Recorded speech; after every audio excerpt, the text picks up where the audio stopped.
How's it going, my fab lore fans? This is Night Fable here. Since Dynasty won the lore booster box game, we are going to be opening a case here today.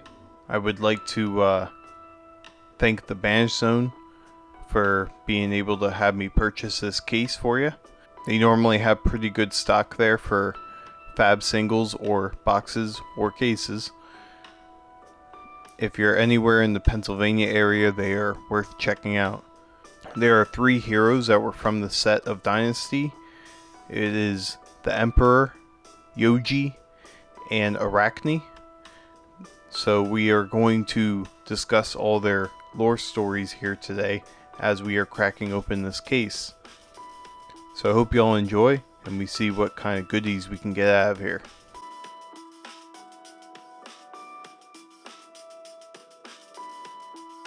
The Emperor stands before the ancient altar. His eyes take in the rough-hewn base and its pyroglyphic symbols, carved by the first emperor at the dawn of Volcor. The symbols roam from raw rock to wrought iron and glass, replaced during his reign by the dynasty's finest metallurgists and glazers. His gaze follows the sinuous lines of the bracing dragons, the gentle curvature of the glass to the vision that burns within. A blazing apparition, a spark cast here from a fire beyond reach, beyond understanding. Muffled whispers scratch at the glass. The Emperor is all too familiar with those insidious promises. They are the Sovereign's blessing and his curse. He has listened to them since he was a young man, long before he took the throne from his father. Today, he wishes they would be silent. With a supreme act of will, he turns his back on the altar and empties his mind of those susurrant temptations. He crosses the chamber to where the imperial crown lies in its bed of velvet, and remembers how it felt that first time when Chancellor Yama placed it upon his brow. The coronation crowd was the largest in living memory, an ocean of red as far as his eyes could see. His subjects flooded the streets, as numerous as blades of Drake whisker grass upon the western plains. His most loyal servants lined the steps, an avenue of acolytes that he tended like a gardener might nurture a patch of rare and delicate dragon flowers. The Lord Wizards grew and blossomed in the warmth of his wisdom. They became true artisans of the ether, their fire-born talents tested and tempered in the forges of war. Without a strong emperor to guide them, the people of Volcor had turned against each other. Drakai and Volkai, their talents and efforts wasted on fear and fancy. He gathered them to the blazing beacon of royalty, made them so much greater than the sum of themselves. Together, they tore down the tawdry banners They dismembered the personal armies and reduced the petty holdfasts to ash. To vale and plain, city and citadel, they restored the peace that his father let slip through his trembling fingers. He surrounded himself with individuals of power and vision. With a click of his fingers, he could light every torch in the city, so that Zathari, his fire seer, might peer into every corner of Ashvan, so that Yoji, his captain of the Imperial Guard, might exact justice upon the dishonorable. These were people he could use, but never wholly trust. While their ambitions aligned with his, they remained his loyal servants. He expected nothing more, nor anything less. The memory melts away as the Emperor takes up his sword, his fingertips brushing the golden tassels of magma lion fur, dangling by silver threads from its pommel. He was merely a prince when he last raised this blade in battle. The sky burned, and fire rained down upon the town that day. Warriors lurched and screamed as the conflagration spread and consumed. It was a simple matter to pry into the mind of the town's self-appointed general, to pluck the positions of his men and armaments from his drunken mind. Then the guilty melted like candles, while the innocent cowered in awe. Their prince was nothing if not merciful. He ordered his entourage forward through the scorched remains of the town gate. Though they strained beneath the weight of his palanquin, the bearers did so without complaint or consideration. Just as his soldiers fought the remaining defenders without fear, just as his acolytes drew upon the fire in their blood to cleanse the corruption from the wayward settlement. They knew their place, as all knew their place, in this dynasty of his making. Selfish ambitions were charred black by his conquests. Singular lives snuffed out. The few suffered, so the many would know peace. He was a farmer, burning the fields to destroy the weeds, to allow the crop to thrive. For he was once like the Volkai, a boy of imposed aspiration, his mind caged by the fears of his father, until the moment he listened to the lava and heard its seething song. Through the tunnels they labored, a reckless princeling and his chosen few, determined to discover what secret an emperor might keep from his only son.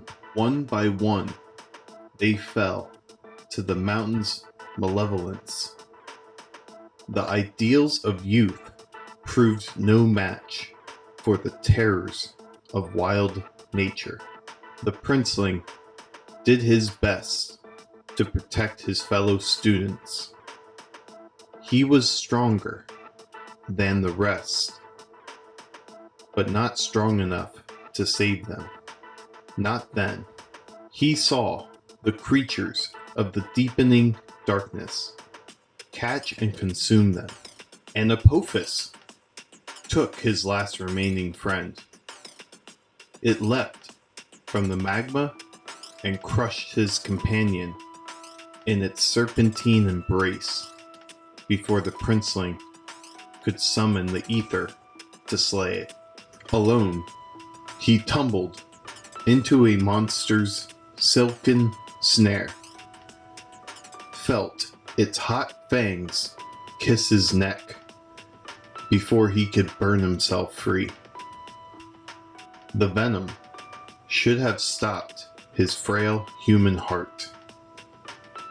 Mount Volcor should have become his mausoleum, yet his draconic blood refused to be stilled. His flame refused to be extinguished. He rose from his knees and stumbled towards the pounding thunder of the Aesir's song. From the buried beyond, it called to him. His heart marked time with its cadence. His mind filled with its memorizing rhythms. He felt the heat as he breached the cavern.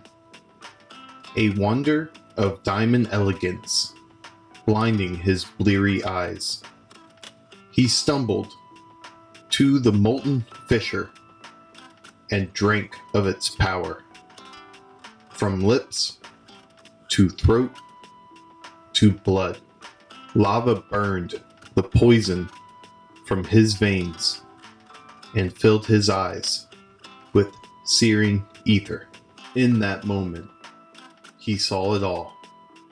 Volcor stretched out before him. One land, one people, one emperor. He adjusts the crown upon his head. His back itches as if brushed by hot fingers. His ears burn with the hiss of boiling whispers. He grits his teeth against the urge to turn, to gaze into the apparition, to allow it to carry him down into the fissure once more, to succumb to that which he has served for so long. The Emperor has heard the cries rise up beyond the walls of his capital. He has felt the rifts of rebellion like wounds in his own flesh. While he communed with the Aesir, the Emperor beyond tore itself apart. In spite of everything, he has become his father's son. His will cools and crystallizes like lava after an eruption. Ether flickers in his palms, ready to serve, ready to smite at his command. He is the forge that will mend this broken land with fire and brimstone if he must. Once again, the few will suffer, so the many may thrive. One land, one people, one emperor. No sovereign could ask for a guardian more loyal, more devoted to his duty.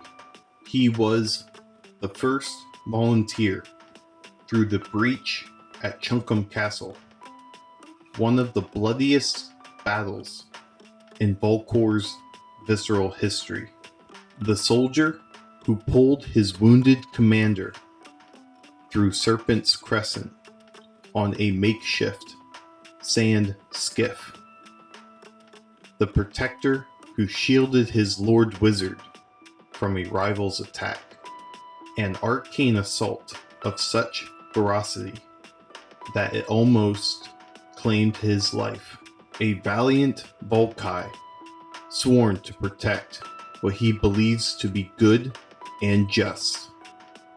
The eyes and ears of vigilance, the raised voice of alarm, and the clenched fist of retribution. But what if his fervor were to blind him in the true nature of his people? We are equal parts, fair and foul, and misfortune is the weight that tips the balance. Yoji did everything by the book that day, line for line, word for word. He doubled the patrols and tripled the sentries. He banned the Dragon Festival revelers from the surrounding streets and alleyways. He secured each lock and barred every entry not vital to the running of the palace. No one would escape the sight of his soldiers. Nothing would pass without a word of warning. Or so Yoji thought. How could he know of traitors planted long ago? Of turncoats stitched from fear? Of dark dreams plotted while he slept? How might a soldier of leather and steel imagine schemes woven from silk and shadow? A lone man trying to peer into a vision conquered by a network of minds. Yoji wished to follow his emperor into death, to be taken in chains to the Obsidian Coast and cast from Dragon's Peak. An honorable death that might redeem some small portion of his shame-shadowed soul. Chancellor Yama, leader of the Azu Drakai faction, would not allow it. Why waste a loyal subject, even one so blinded by the Al-Shanai faction and their deluded devotion to a dying dynasty? Better that he live as a condemned man, serving his sentence with halberd in hand. Better that he learn to live in dishonor and view the world through the eyes of those who would most threaten it. Betrayed by his own garrison, now surrounded by Azu enemies, Yoji chose to first purge himself of trust. Then he purged the palace of the untrustworthy. Like a mason repairing a decrepit fortress, he ripped out the rotten wood, uprooted the crumbling stones. Some he exiled to the black rock quarries of the north, a chance to reconsider their loyalties. Others he cast upon the rocks below Dragon's Peak, a haunting sight to stiffen the backs of those he spared. Some he simply disappeared, so quietly, so thoroughly, that it was as if they never existed. With neither mercy nor remorse, he vivisected the palace's lower ranks and cauterized the infection until only the incorruptible remained. Remorse has thrust Yoji into a sovereignty of suspicion. He patrols a land haunted by paranoia, doggedly protecting the memory of his fallen master. In Yoji's mourning heart, he feels the smoldering embers of the dynasty. Though they cool and fade, he clutches them even tighter. He will continue to serve his true master until his dying breath. I perch in the rafters where the air is thick and whispers. Servants gossip in a cozy huddle below. I yearn to drop among them, to cut those wagging tongues from their gaping mouths, to bathe them in blood. But that is not in the plan. Laughter breaks out as a punchline is hit. Something about a Drakai, a chamber pot, and tea ceremony. I vault from rafter to rafter, while their eyes are blinded by mirth. I drop out of hiding and stalk into the passage beyond. None of them the wiser. If only they knew death had passed so close. Their jokes would stiffen like the lips on a corpse. Their sleepless nights would stretch and twist with sweats and shivers. On I go, choosing moments I am not contracted to own. Blades far sharper than mine have carved out this path. Hide and wait here, said the boss. For 9 rings of the gong behind the tapestry of the Jade Empress. The soldiers will disperse, said the boss. Like Maxtrixian clockwork. On the 10th ring, a patrol of soldiers rushes past, called to some urgent duty elsewhere. The plan is working. I scurry along corridors of distracted servants and driven soldiers. I am a passing fright in the bustle of the Imperial Palace. A shadow to be mistaken and dismissed. I reach a wooden door in a stone hallway and remove my gauntlet to press my hand to the wood.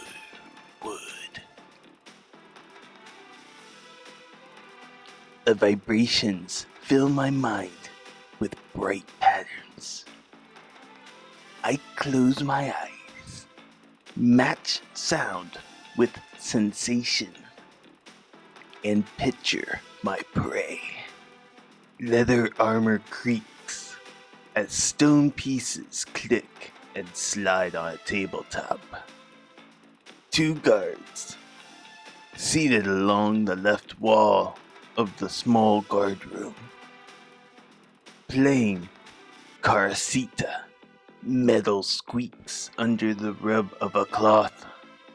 A lone guard to the right, polishing the blades of halberds with char paste.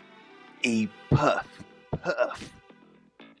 followed by a slow exhale. A guard leaning against the far wall, smoking a pipe. It smells like dried crimson leaf from Golden Orchard. Scarce now since the rebellion torched the plantations. I slide my hand back into my gauntlet and savor the anticipation.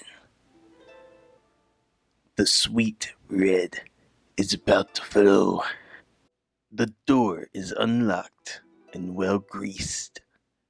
The scent of fat is fresh. It opens like an eyelid raised from sleep. I have seen that many times. My victim awakening.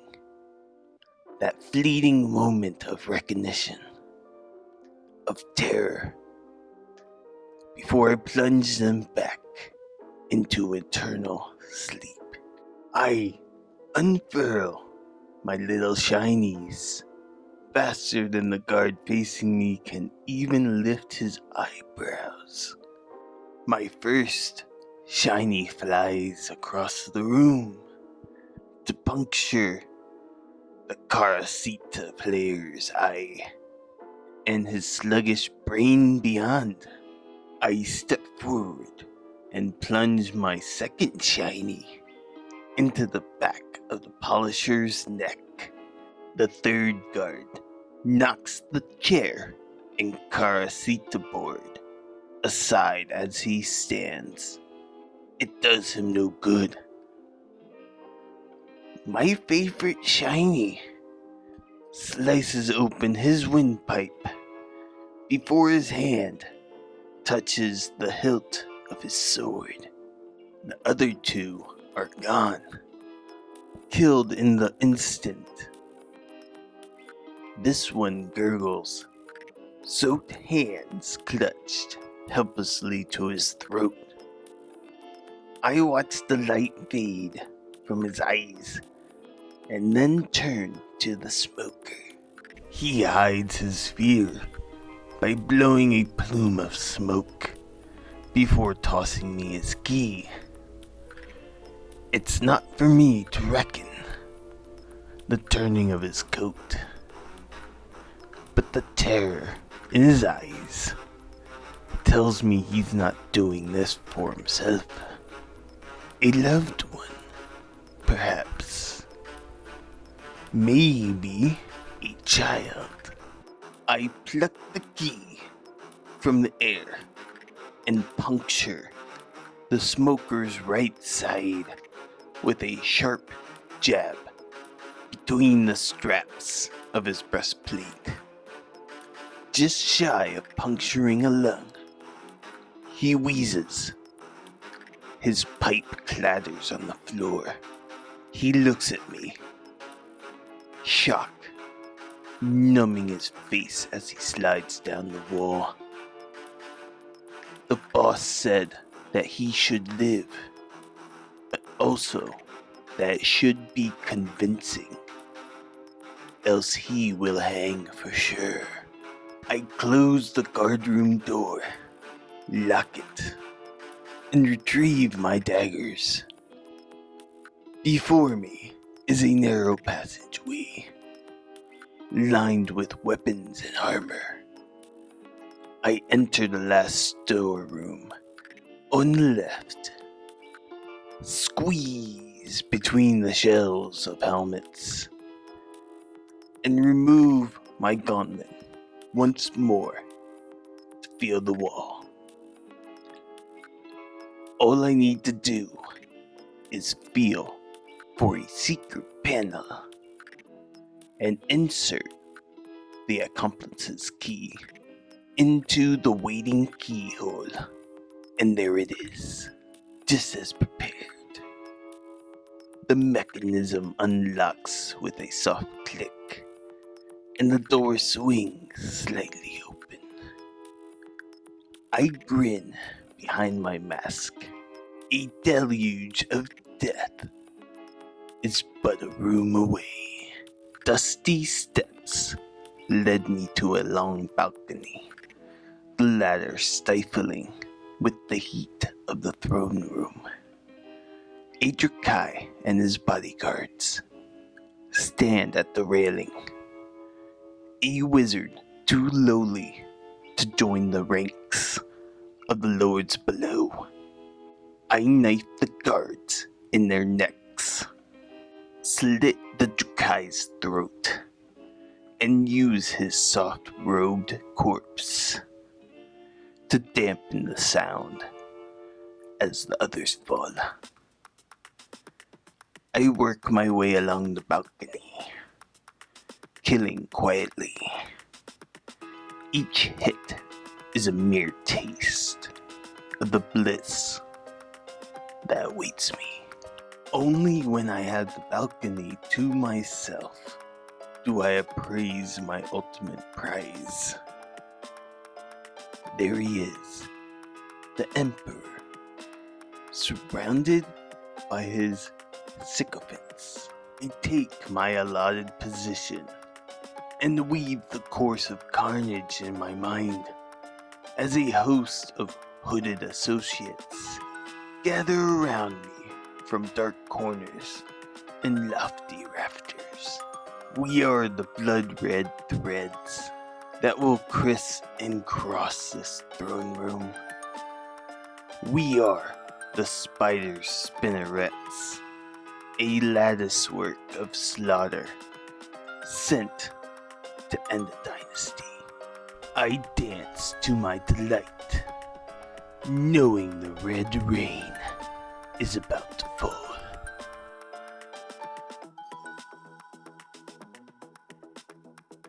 And that concludes all the lore stories for the heroes from this set. So now we get to sit back, relax, and see if we can find any good cards here.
So it wasn't the best case comparing to all the boxes that I've hit big ones.